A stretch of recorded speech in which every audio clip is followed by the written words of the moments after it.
Si tu ne travailles pas, mon gars, si tu n'agis pas de telle sorte à ce que les gens se disent « Mon Dieu, mais comment ce gars fait-il tout ça ?» Si tu ne travailles pas à ce point, à un niveau hors norme, une action massive, une éthique de travail énorme qui va créer ta force, tu dois avoir cette discipline de vie. C'est juste un chemin. C'est un chemin normal que les gens considèrent anormal.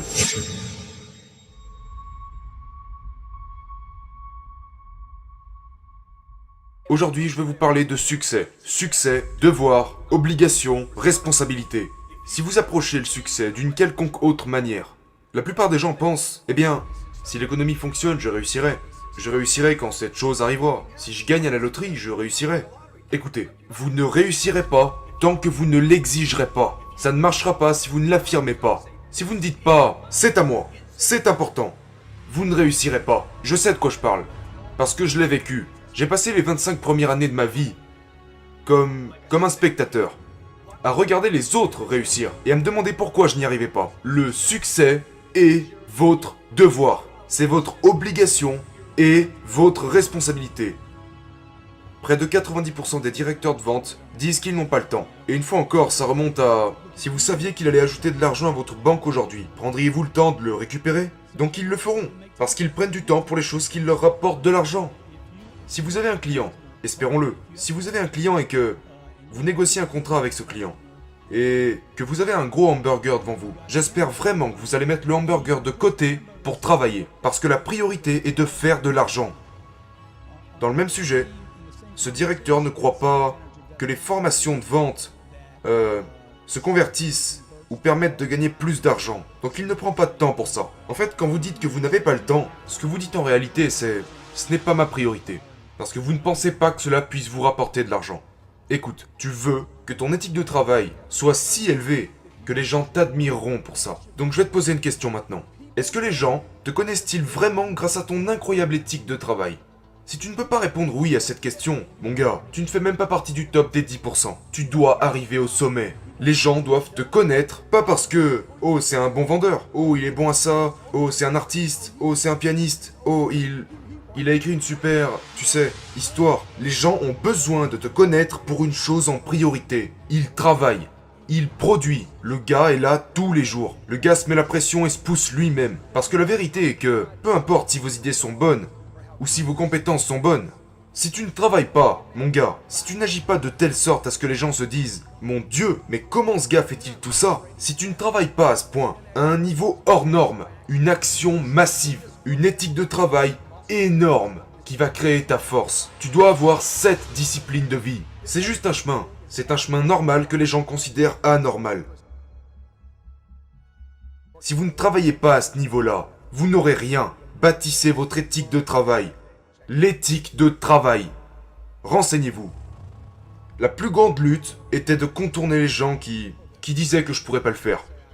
Sérieusement, c'est le plus grand combat. Genre, vous parlez à un gars qui vous dit « Ouais, tu peux y arriver ». Et le lendemain, vous l'entendez dire aux autres « Non, c'est un malade, il y arrivera jamais ». Vous savez, il y a si peu de gens qui vous diront de le faire. La plupart vont vous dire « Économise ton argent, protège-toi, fais attention, ne prends pas de risques ». Prendre des risques est la meilleure façon de les éviter. Donc, la plus grande bataille que j'ai dû mener a été menée contre ma famille. Les personnes les plus proches de moi étaient en réalité les plus dangereuses. À chaque fois que je sortais pour faire un nouveau deal, tout le monde me disait « Mais tu n'as pas besoin de faire un truc pareil. Tu dois avoir du carburant dans ton tank. Mais sache que dès que tu voudras accélérer, il y aura quelqu'un à l'arrière qui te dira « Sois prudent. » Mais personne n'aime être dérangé par les passagers de la banquette arrière, d'accord ? Donc ils sont assis à l'arrière et ils exerceront toujours une pression mentale sur les freins quand vous essaierez d'accélérer. La négativité est juste négative. Il n'y a pas d'argent, il n'y a pas d'avenir en étant négatif. Donc quelle est la solution? Tu sais, je ne peux pas faire ça, nous ne pouvons pas faire ça, ça ne peut pas arriver, c'est pas possible. Oh mon Dieu, les taxes sont trop élevées, les taxes sont trop... Tu es pessimiste, mon gars. C'est négatif. C'est négatif. Regarde, il y a tellement d'abondance dans la négativité qu'à proprement dit, ça devrait vous suffire pour vous faire comprendre qu'il n'y a pas de valeur là-dedans. Vous devez vous engager à servir. Vous devez vous engager genre, hey, j'ai une cible. Je sais que lorsque nous n'atteignons pas les objectifs ici dans mon bureau, la première chose que je demande, sans tenir compte du service internet, de mon service de comptabilité, ou de l'équipe de vente, je vais poser une question. Quelle est la cible? Pas de cible? Pas de vente. Donc si vous avez un rôle, si vous êtes dans le service ou peu importe, assurez-vous d'avoir une cible, évaluez cette cible chaque heure. Si vous voulez vraiment des résultats, évaluez votre cible toutes les heures en vous posant la question « Qu'est-ce que nous avons fait dans les 60 dernières minutes ?» Je vous le promets, faites ces deux choses simples. N'apprenez même rien sur la façon de vendre quoi que ce soit. Ayez une cible, évaluez-la toutes les heures et je vous garantis que vos ventes vont exploser. Dans toutes les entreprises que je possède, j'ai entre 4 et 5 sources de revenus par entreprise. Je ne vais certainement pas dépendre d'un seul produit. Une fois que je reçois les bénéfices de ces 4 flux provenant d'une de mes entreprises. D'accord? Par exemple, dans cette entreprise, c'est un projet en ligne appelé Cardone University. Donc il y a des conférences, il y a des livres, il y a des audios et des MP3. Ce sont 4 flux d'argent venant d'une de mes entreprises. Et à un moment donné, je me dis, ok, lançons une nouvelle entreprise. Donc je vais construire une nouvelle entreprise en parallèle. Comme un skieur, d'accord? Je ne veux pas que les skis se croisent. Je veux qu'elles soient parallèles. Afin que tout ce que je ne peux peut-être plus faire dans cette entreprise, je vais l'externaliser à un partenaire, en construisant une deuxième entreprise. Ensuite, une fois que ces deux skis sont en harmonie, peut-être que je vais bâtir une troisième entreprise ici pour laquelle j'ai une passion qui n'a rien à voir avec les deux premières entreprises. Ce n'est pas de la diversification, c'est un accroissement puissant de flux monétaires. Et quand j'investis dans cette troisième entreprise, je vais prendre l'argent des deux premières entreprises et dire, s'il y a une bonne affaire, foncez. Mais si vous n'êtes pas sûr de vous, n'y mettez pas un seul centime. Il y a tellement d'erreurs que font les vendeurs, je pense qu'ils doivent revenir aux fondamentaux. Mais vous ne vendez même pas des solutions, je veux dire. Avant même cela, je dirais que la plus grosse erreur est que les gens ne sont pas stimulés par ce qu'ils font. Ils ne sont même pas actifs. Ils ne montrent aucun intérêt pour le processus, et ils perdent leur intérêt. Dernièrement, j'étais à Barcelone. Je passais devant une boutique, et je regardais une montre depuis dehors. La boutique n'était pas fermée. J'aurais pu acheter cette montre. J'avais les moyens de l'acheter.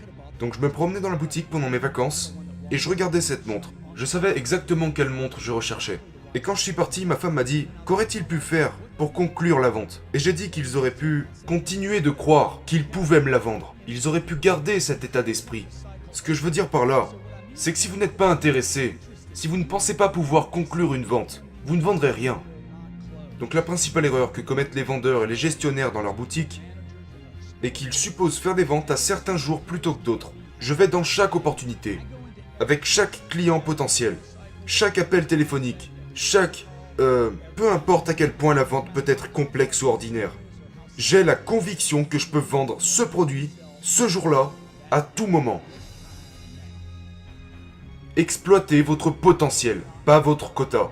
Si vous voulez rester vraiment motivé, si vous voulez répondre à la question de savoir pourquoi les gens qui ont déjà réussi continuent de travailler, c'est parce qu'ils n'opèrent pas sur des quotas, ils opèrent sur leur potentiel. Ils sont motivés à atteindre leur potentiel. Ceci est également lié à leur obligation morale. Ils savent de quoi ils sont capables. Personne ne peut vous dire de quoi vous êtes capable. Vous êtes le seul à le savoir. Donc exploitez votre potentiel, et pas votre quota. Les quotas sont des nombres, mais qu'est-ce qu'ils représentent? Quelqu'un pourrait dire, ton quota est de ta. Ok, mais basé sur quoi? Comment tu es arrivé à ce quota? Les gens choisissent un certain quota, ou un certain nombre, parce qu'ils pensent que c'est important, ou simplement pour se comparer à d'autres personnes dans leur industrie. N'opérez pas sur les quotas. Vous les voulez, bien sûr que vous les voulez, mais ce qui vous motive, c'est l'atteinte de votre potentiel. Et certainement pas quelques nombres ou quelques mécanismes. Mon potentiel, je le connais. Je sais à quoi il s'apparente. Et vous devez connaître le vôtre. Exploitez votre potentiel, pas seulement un quota. Et je vous le promets, vous serez extrêmement motivé. Jour et nuit. Quand les choses tournent mal, vous devez fournir encore plus d'efforts. Vous allez devoir dépenser de l'argent que vous ne pensiez même pas dépenser.